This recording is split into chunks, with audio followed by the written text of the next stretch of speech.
नमस्कार, मंडी.com में आपका स्वागत है। मैं हूं भुवन भास्कर। हाजिर हम लेकर एक और एपिसोड, कुछ और बातें किसानों की, खेती की।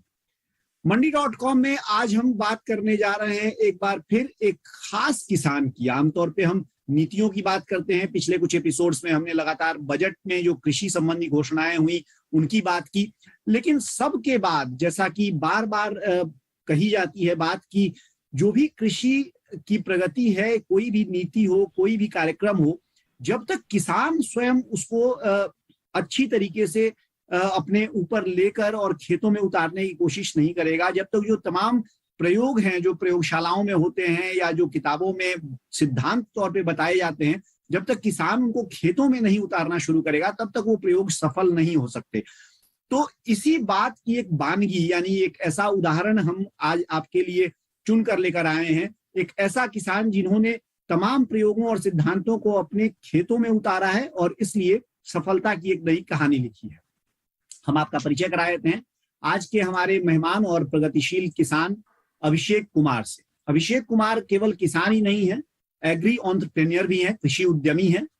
कई सारे एफपीओज से भी जुड़े हुए हैं और कई सारे, यानी करीब करीब 25 से 30 हजार किसानों से जुड़कर उनको एक तरह से कहा जाए कि मार्गदर्शन भी देते हैं। हालांकि शुरुआत जो की थी अभिषेक कुमार ने, वो उन्होंने एक किसान के तौर पे ही काम करना शुरू किया था, लेकिन जैसा कि मैं कह रहा था कि जो तमाम कहानियां सफलताओं की होती हैं, प्रयोग होते हैं, सिद्धांत होते हैं, जब वो कोई किसान ईमानदारी से अपने खेतों में उतारता है तो फिर अभिषेक कुमार जैसी कहानी बनकर सामने आती है।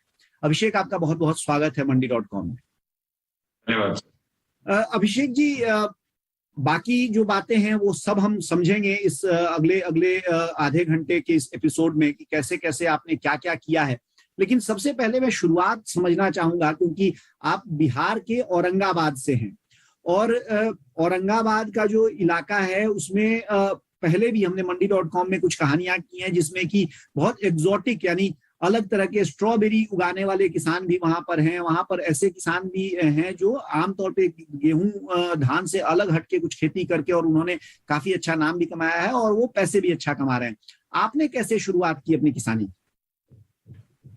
मैं मैनेजमेंट की पढ़ाई करके और नौकरी के सिलसिले में महाराष्ट्र के दो ऐसे शहर जो कह सकते हैं आप मैन्युफैक्चरिंग हब या फिर कमर्शियल हब, पुणे और मुंबई में था। लेकिन उस बीच मुझे ऐसा लगा कि बिहार में कृषि की बहुत सारी संभावनाएं हैं। मेरा जो भी बैकग्राउंड है वो किसान परिवार का है और इस बदलाव में मुझे शरीक होना चाहिए। मैंने अपने नौकरी के दौरान कुछ जो ऐसे छोटे छोटे किसान हैं जिनके पास 1 बीघे 2 बीघे 1 एकड़ आधे एकड़ की जोत होती है और नौकरी करते हो, उनको पाया वो एक ऐसी जिंदगी जी रहे हैं जिसको ठीक किया जा सकता है, एक मॉडल के थ्रू ठीक किया जा सकता है या प्रयास तो कर सकते हैं। उसके अलावा कुछ पॉली हाउस में हो रहे फार्मिंग ने मुझे खींचा था कि ये अगर हम बिहार में करते हैं तो शायद हम बेहतर रूप से कर पाएंगे। तीसरा जो वेस्टेज है पूरे पैन इंडिया लेवल पे या बिहार में जो सब्जी और फलों के वेस्टेज हैं उसको प्रोसेस करने के लिए कुछ कुछ प्रोसेसिंग हाउस जो वहाँ पे हैं उनको मैंने विजिट किया और इन सारे मोटिव को लेके 11 में मैं बिहार आया। और यहाँ आने के बाद सबसे पहला जो थॉट ये था कि आप किसी को तभी ही कुछ कह सकते हैं जब आप खुद करें। अब आगे सीधा कंसेप्ट बेस्ड चीज करेंगे तो आप देखेंगे कि आप लोग इतने प्रयास करते हैं, आईसीआर से इतने प्रयास होते हैं, सरकार इतनी योजना लाती है, इतनी ट्रेनिंग्स देती है, बट वो शायद उतना इम्पैक्ट नहीं कर पाता जितना कहीं भी वो एक डेमोन्स्ट्रेशन फार्म देख के या बिल्कुल सही बात है। डेमोन्स्ट्रेशन कर रहे फार्मर्स को, जब बगल का किसान खुद अपने खेतों में और करके दिखाता है तो उस पर भरोसा ज्यादा होता है। तो आपने जो शुरुआत की, पहली खेती आपने किसमें की और क्या आपने, जैसे पॉली हाउस की बात की, तो उसका भी इस्तेमाल शुरू किया, शुरुआत में किया, बाद में किया? सबसे पहले उसी से किया, क्योंकि अगर आपको थोड़ा यूनिक देना है तो आप ऐसी चीज को लेके आए जिसको उन्होंने कभी देखा ही नहीं था। मतलब जब पॉली हाउस का कंस्ट्रक्शन शुरू हुआ हमारे गांव में तो लोगों को लगा जैसे ये फैक्ट्री खुल रही है, उसके पिलर्स दिए जा रहे थे, उसमें मेटल्स यूज हो रहा था, तो उनको ऐसा लगा जैसे ये फैक्ट्री खुल रही है। इनफैक्ट बहुत दिन तक काफी किसानों ने ये बोला प्लांट प्लांट, वो प्लांट करके संबोधित करते थे कि प्लांट में ये चीज हो रहा है। फिर जब प्लास्टिक लगने लगी तो कुछ लोगों को ये मन में ऐसा आया कि भाई ये तो गर्मी की जो दोपहरी, जो अपने यहाँ देहात में बोलते हैं कि जेठ की गर्मी बर्दाश्त ही नहीं कर पाएगा, तो ये सब करने का क्या फायदा है। और जब हमने भाई पौधे लगाने थे तो उसके जो सॉइल के प्रिपरेशंस है, उसमें जो बलुई मिट्टी को लाना था, उसमें कौन से पौधों से जरबेरा शुरुआत? जरबेरा जरबेरा जरबेरा से जरबेरा आपने flower was the first plant. तो जरबेरा का अभिषेक, आप औरंगाबाद से कहाँ, आपका मार्केट कहाँ था? कलकत्ता था या पटना था? पटना ही मार्केट है, मतलब मैंने पटना मार्केट को विजिट किया था और इस चीज को मैंने बिल्कुल मार्केट सर्वे में पाया था कि बिहार करीब करीब अपने जरूरतों के लिए 95% दूसरे राज्यों पर निर्भर होता है। 5% जो इसकी जरूरत है वो सिर्फ गेंदा है। इनफैक्ट गेंदा की एक बड़ी मात्रा कलकत्ता से आती है, जो सुबह में आप अच्छा देखेंगे मंडी के अभिषेक, पास। मैं थोड़ा, क्योंकि समय हमारे पास कम है और अब पहले सेगमेंट में ब्रेक लेने का समय हो रहा है, मैं चाहूंगा कि इससे पहले, इस ब्रेक से पे जाने से पहले आपकी कहानी मोटा मोटा हमारे दर्शकों को पता चल जाए। तो आप अगर मुझे अगले 1 से 1.5 मिनट में ये बता सकेंगे, ठीक है, किसान से आपकी जो यात्रा शुरू हुई वो कैसे आगे बढ़ी और अगले 10 साल में किस तरह से आप बाकी एफपीओ से, किसानों से जुड़े और कैसे आप एंटरप्रेन्योरशिप में आए?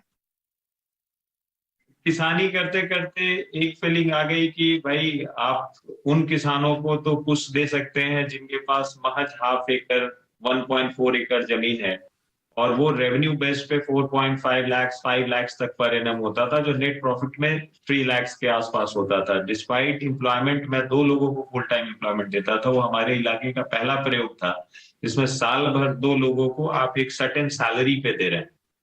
तो ये करते करते जब चीजें फैली तो कई ऐसे लोग होते हैं जिनके माथे में, जिनके दिमाग में ये चीजें चलते रहती है कि उन्हें कुछ अलग करना है, या कुछ ऐसे लोग, ऐसे किसान भी होते हैं जो प्रयोग करके थके रहते हैं बट शायद किसी एक तरीके से या तो कोई डिजीज को प्रॉपर टैकल नहीं कर सके या फिर लॉजिस्टिक को मैनेज नहीं कर सके। यानी तो इन सबको मैंने जो बात, जिस तरह से आपने खेती शुरू की वो देख के शुरू में ही जो बहुत सारे आपके साथी किसान थे वो प्रेरित हुए और धीरे धीरे वो आपसे सलाह मार्गदर्शन लेने आने लगे और इस तरह से आपका एक तरह से खुद किसानी के साथ दूसरे किसानों को मार्गदर्शन देने का भी सिलसिला शुरू हुआ। चलिए, ये कहानी हम जारी रखेंगे। अभी वक्त हो गया है एक छोटे से ब्रेक का। ब्रेक से पहले हालांकि एक सेगमेंट में कहानी थोड़ी हमारी धीमी चली है, हम कोशिश करेंगे अगले 2 सेगमेंट में इस कहानी की गति थोड़ा बढ़ाने के लिए, ताकि अभिषेक की पूरी कहानी हम समझ सकें। बने रहिए हमारे साथ, लौटेंगे तुरंत इस छोटे से ब्रेक के बाद।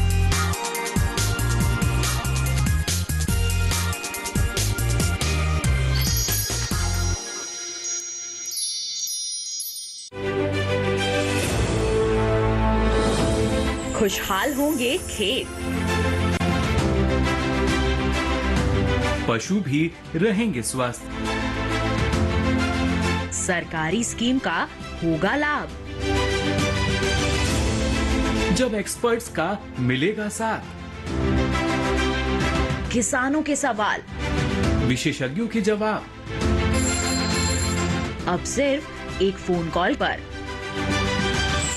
देखिए अपना खास प्रोग्राम।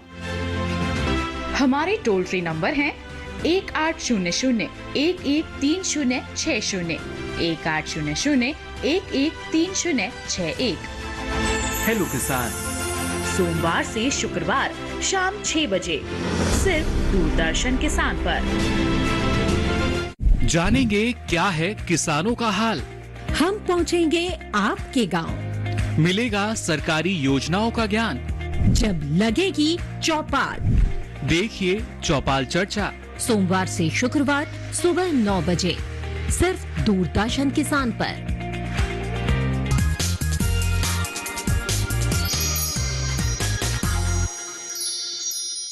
एक बार फिर स्वागत है आपका मंडी.com में। हम बात कर रहे हैं आज एक प्रगतिशील किसान की, उस प्रगतिशील किसान की जिसने पहले तो पढ़ाई की, पढ़ाई में अच्छी डिग्री ली, डिग्री के बाद पुणे और मुंबई जैसे महानगरों में नौकरी की, लेकिन वापस अपने गांव में अपनी जड़ों की ओर लौटने का फैसला किया और वहां पे नए तरीके की खेती, तकनीक के साथ खेती, यानी चाहे वो फूलों की खेती हो और चाहे वो पॉली हाउस के साथ खेती हो, उस तरह की खेती शुरू की और धीरे धीरे उन्होंने अपना मुकाम बनाना शुरू किया। हमारे साथ अभिषेक कुमार बिहार के औरंगाबाद से जुड़े हुए हैं, उनकी कहानी हम समझ रहे हैं। तो अभिषेक, ये फूलों की कहानी हो गई, 2011 से आपने शुरू किया था, 2016 तक आपने बताया कि आपने किसानी ही किया और उसके बाद धीरे धीरे आपने बाकी क्षेत्रों में भी धीरे पैर पसारना शुरू किया और कई सारी चीजें आपने शुरू की, जिसमें हर्बल चाय का भी काम आपने शुरू किया है। थोड़ा इसके बारे में बताइए, ये हर्बल चाय का जो आपने काम शुरू किया, इसकी खेती कैसे की है, और खेती से ज्यादा हमें ये बताइए कि मार्केटिंग में किस तरह से काम किया है आपने इसमें। आपको दिखाऊं, ये हमारा हर्बल चाय का पैकेट है। जी जी। और इसमें बहुत ज्यादा कुछ नहीं है। एक तो जो पैकेजिंग स्टैंडर्ड है उसको फॉलो किया गया है, जो भी मैन्युफैक्चरिंग डिटेल, जो फूड सेफ्टी के लाइसेंस है उसको डाला गया है। इसमें मेजर जो प्रोपोर्शन है वो है लेमन ग्रास का। लेमन ग्रास की फार्मिंग इसलिए जरूरत है कि सरकार भी क्लाइमेट बेस्ड फार्मिंग के ऊपर ध्यान दे रही है। दूसरा, जो अचानक से हम देख रहे हैं कि जो जंगली जानवर हैं वो खेतों की तरफ आ रहे हैं, तो लेमन ग्रास की फार्मिंग जो बड़े स्केल पे करते थे उनके पास तो आसवन यूनिट बैठाने का सारा स्कोप होता था, उनके पास वो एक्सपेंडिचर्स करने की क्षमता होती थी, लेकिन छोटे किसानों के पास वो क्षमता नहीं थी। ऐसे कुछ किसानों ने मुझे कहा कि मैं अपने प्रोडक्ट का क्या करूं। मैंने कहा कि चलो इसको थोड़ा सा काट के और पहले चख के देखते हैं इसका टेस्ट कैसा होता है। टेस्ट बड़ा ही सूदिंग लगा। सूदिंग लगने के बाद थोड़ा सा और रिसर्च किया गया तो ऐसा लगा कि भाई इसमें कुछ मेडिसिनल फैक्टर्स भी हैं। उस मेडिसिनल फैक्टर्स में पहला था डिटॉक्स, एंटीऑक्सीडेंट, जो कि बाकी ग्रीन टी के लिए लोग कंज्यूम करते हैं, बट उस ग्रीन टी में बिटरनेस का फील जो उनको होता है वो शायद उनको उससे फिर दूर कर देता है। हेल्थ के लिए तो लोग उसके तरफ आते हैं, बट उसके टेस्ट के बाद उससे दूर हो जाते हैं। इसमें वो चीज मौजूद था। फिर हम लोगों ने इसका मतलब आपने प्रोडक्ट डेवलपमेंट कर लिया रिसर्च के साथ, उसकी मार्केटिंग कैसे आपने की, बाजार में कैसे पहुंचाया उसको आपने? बाजार में सबसे पहले तो हमने छोटे छोटे सैंपल्स बनाए और उन दुकानों को दिया जहां पे लोग कुछ भी ग्रोसरी का आइटम खरीदें, जिसमें अगर वो चाय खरीद रहे हैं तो उनको देना ही है कि आप एक बार इस चाय को भी पिए। जगह जगह हम लोगों ने स्टॉल्स लगाए, जहां जरूरत पड़ी कहीं मैं भी खड़ा हुआ और लोगों को डेमोन्स्ट्रेट किया कि अगर आपको गैस की बीमारी है तो जस्ट इसको आप देखिए। हम ये नहीं करेंगे हम दवा दे रहे हैं, हम आपको क्योर कर रहे हैं, बट ऑफ कोर्स आपके दवा आपके खान पान के साथ ये भी एक प्रिवेंटिव मेथड है जिसको कंज्यूम करने के बाद आपको बहुत अच्छा लगा। उसमें कुछ महिलाओं ने तो यहाँ तक कहा चूंकि इसकी जो शक्ल है वो बहुत अच्छी नहीं है, ऐसा लगता है जैसे खरपतवार जैसा कुछ डाल दिया गया, तो मूंज वाली चीज है या मूंज ऐसा करके लोगों ने संबोधित किया। बट जब लोगों ने पिया ना तो उनको फिर ये जरूरत महसूस होने लगी। और हम शुरू में बिना कोई ब्रांड के बस जस्ट जो रसगुल्ले का पैकेट होता है उसमें पैकेट करके लोगों तक बेचते रहे। कई लोगों ने पेमेंट किया, कई लोगों को मैंने सोशल मीडिया से फ्री ट्रायल के लिए भेजा। उनके जो आपकी मार्केटिंग स्ट्रेटेजी थी वो डायरेक्ट सेलिंग पर आधारित थी, आप सीधे ग्राहकों तक पहुंचे, आपने कोई फ्रेंचाइजी या कोई बिचौलिया या इसके कुछ नहीं, क्योंकि आप समझते हैं कि एक छोटे एंटरप्रेन्योर के पास जो होता है वो कॉस्ट उतना ही लिमिटेड होता है। बिल्कुल। पैकेजिंग पे आई तो इसका जो ब्रांड नेम है, अब देखिए ब्रांड नेम है तीतर, मतलब ये चिड़िया है तीतर जो उन झाड़ियों में बैठती है, वो उन्हीं झाड़ियों में बैठती है। आप गांव में भी उनको देखेंगे तीतर पटेर जैसे जो शब्द है, तो उसको मैंने लिया और सोशल मीडिया के थ्रू लोगों को फिर से बताया कि एक ब्रांड है। तो कुछ खादी भंडार वाले लोग ने मुझे खुद ही ऑफर किया कि मैं आपके चाय को रखना चाहता हूँ। कुछ टी स्टोर्स ने कहा कि हमारे यहाँ सब कॉन्कोक्शंस है, क्योंकि जो बड़े ब्रांड हैं लाइक जैसे ऑर्गेनिक इंडिया, उसके पास सब था, तुलसी चाय था, उसके पास अदरक चाय था, उसके पास टर्मेरिक चाय था, उसके पास ग्रीन टी, बट ये फ्लेवर नहीं था। ये फ्लेवर बिल्कुल जिस समय 16 में हमने इजाद किया बिल्कुल ये वर्जिन फ्लेवर था और लोगों ने डिमांड करना शुरू किया। इसका एक फायदा ये होता है कि भाई महिलाओं को उनके स्किन्स में ये फायदा देता है, स्किन्स के ब्यूटी में फायदा देता है जी। तो यानी उनके तरफ यानी और अब इसको मैंने ई कॉमर्स फ्लिपकार्ट पे भी डाल दिया, तो फ्लिपकार्ट से मुझे पैन इंडिया ऑर्डर्स आते हैं और उनके डिलीवरी चैनल से। यानी अभिषेक सार संक्षेप में कहें तो आपने हर्बल चाय को लेके तीनों स्ट्रेटजी या तीनों भूमिकाएं एक साथ निभाई। आप किसान भी थे, आपने रिसर्च भी किया और साथ में आप मार्केटियर की भूमिका में भी आए, आपने बाजार भी इसका पकड़ाया। हर्बल चाय के अलावा और दूसरा कौन सा आपका काम रहा है जिसमें कि आपने खुद भी और दूसरे किसानों की भी मदद की और वो आपके लिए एक प्रमुख रेवेन्यू सोर्स के तौर पे विकसित हुआ है? एक तो उसी जो स्ट्रॉबेरी की बात आप कर रहे हैं, जो चिल्की बिघा कुटुंबा अम्बा के पास जो स्ट्रॉबेरी है, उनकी ये समस्या होती है कि होली के आसपास उनका प्रोडक्शन बहुत बढ़ जाता है, गर्मी बढ़ती है और बहुत तेजी से वो पकने लगता है। दूसरा जो उनका लॉजिस्टिक चैनल है वो दिक्कत में आ जाता है, बसें रुक जाती है।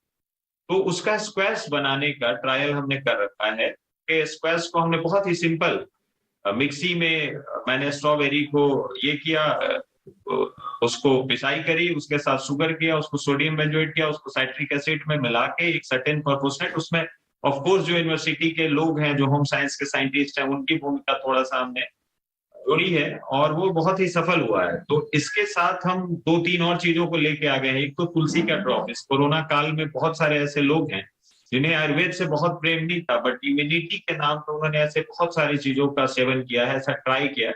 उसमें तुलसी ड्रॉप है। तुलसी ड्रॉप हमारे अगला प्रोडक्ट हो सकता है।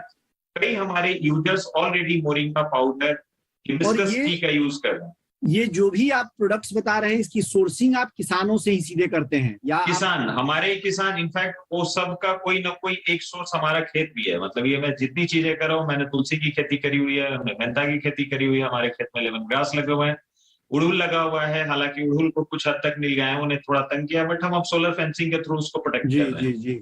तो ये सारी चीजें पहला तो मेरे खेत का है और हमारे एलाइड फार्मर्स का है। अब कुछ ऐसे फार्मर्स जो लेमन ग्रास का वाइल्ड बेचते थे और पर एकड़ उनको मिलता था 20,000 रुपया, 21,000 रुपया। आज जब मैं उनको ये लिंकेज देता हूँ अपने थ्रू, तो उनको 60,000, 65,000, 70,000 का फायदा हो रहा है।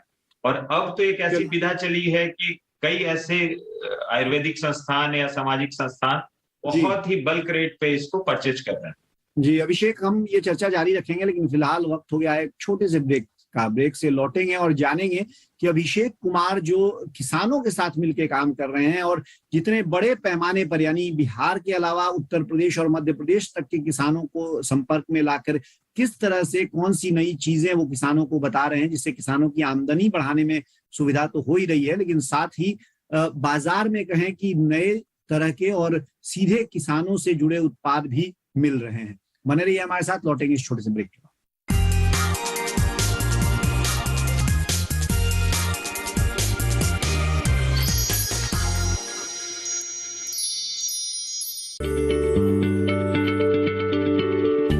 क्या आप किसी बीमारी से परेशान हैं?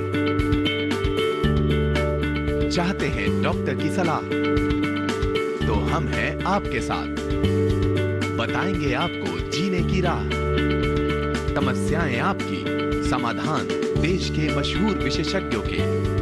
घर बैठे बात करें देश के जाने माने डॉक्टरों से।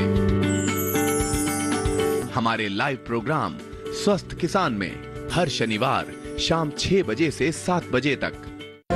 खेती की उन्नत तकनीकें हो या हो बात पैदावार की,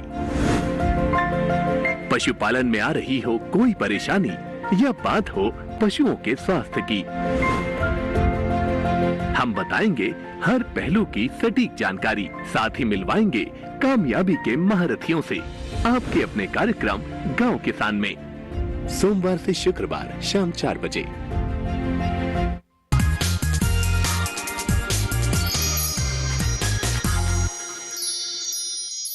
स्वागत है एक बार फिर आपका मंडी.com में। हम बात कर रहे हैं आज प्रगतिशील किसान अभिषेक कुमार से, बिहार के औरंगाबाद से। और अभिषेक कुमार जिन्होंने एक तकनीकी डिग्री के साथ अपने करियर की शुरुआत की थी नौकरी से, लेकिन बाद में अपने गांव लौटे और खेती से शुरुआत उन्होंने की। खेती करीब 5 साल 6 साल किया और बाद में वो एक एग्री एंटरप्रेन्योर के तौर पे दूसरे किसानों के साथ मिलकर और उत्पादों के विकास में भी लग गए हैं।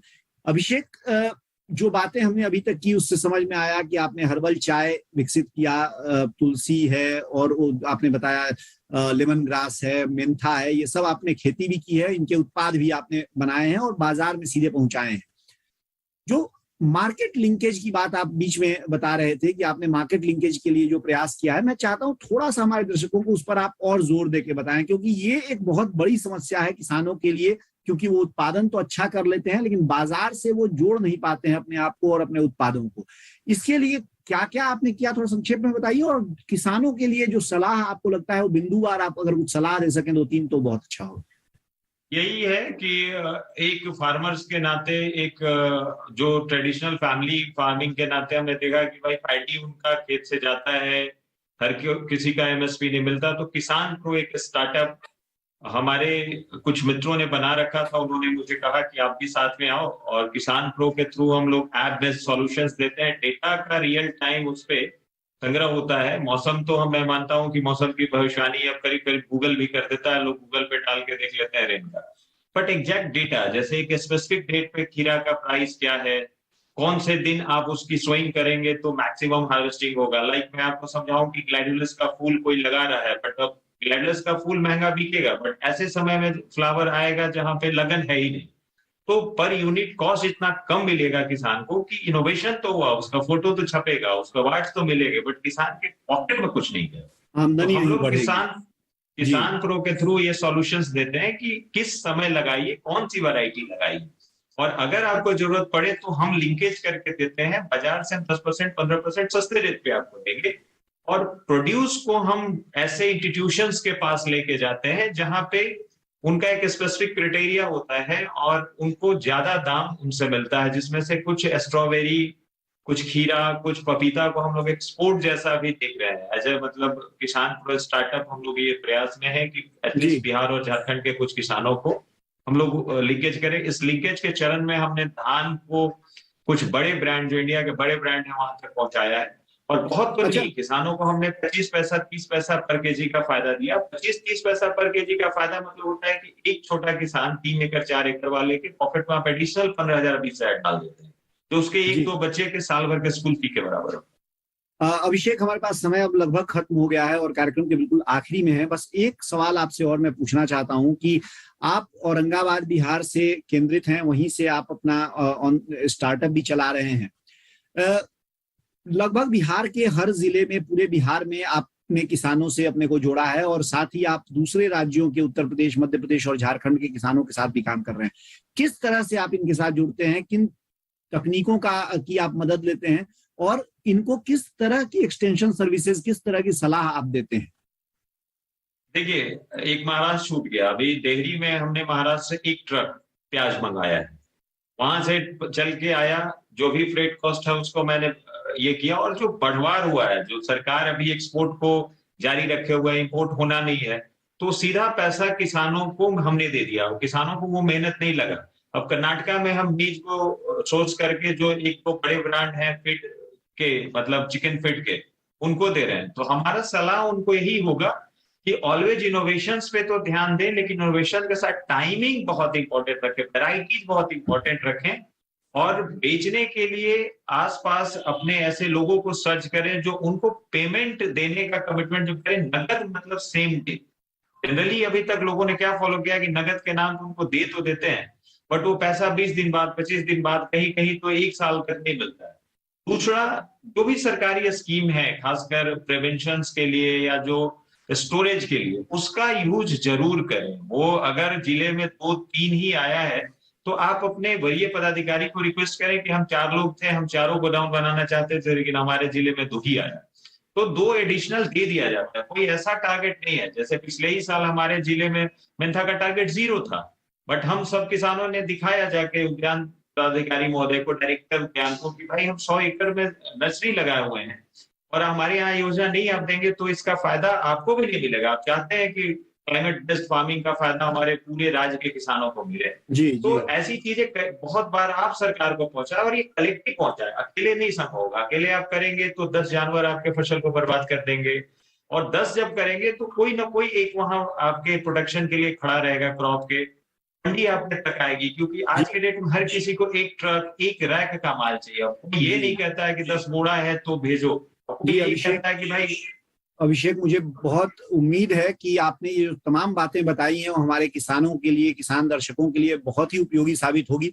मैं जानता हूं आपके पास बहुत कुछ बताने के लिए होगा, पिछले करीब 10-12 साल का अनुभव आपके पास है, तो बहुत सारी कहानियां और बहुत सारी टिप्स और ट्रिक्स आपके पास होंगे, लेकिन हमारे साथ मजबूरी है कार्यक्रम के समय सीमा की। मैं अपना आभार आप प्रति व्यक्त करता हूँ कि आप लोगों ने मौका दिया। मैं इस चैनल का बहुत बड़ा फैन हूँ, और ऑफ कोर्स बहुत सारी चीजों के लिए मैंने इससे काफी जानकारियां हासिल करी। बहुत धन्यवाद, बहुत बहुत धन्यवाद अभिषेक आपका। अभिषेक कुमार ये थे बिहार के औरंगाबाद से, जो बात कर रहे थे अपनी जो किसानी और उद्यमिता की यात्रा है उसके बारे में, और बता रहे थे बहुत सारे ऐसे तरीकों के बारे में, बहुत सारी ऐसी छोटी छोटी बातों के बारे में जिनका ध्यान रख के कोई भी किसान अपनी खेती भी कर सकता है और उससे बहुत अच्छी आमदनी भी हासिल कर सकता है। फिलहाल अब मंडी.com से मुझे दीजिए इजाजत, लेकिन बने रहिए हमारे साथ, देखते रहिए डीडी किसान, क्योंकि डीडी किसान पर खबरों और कार्यक्रमों का सिलसिला जारी है।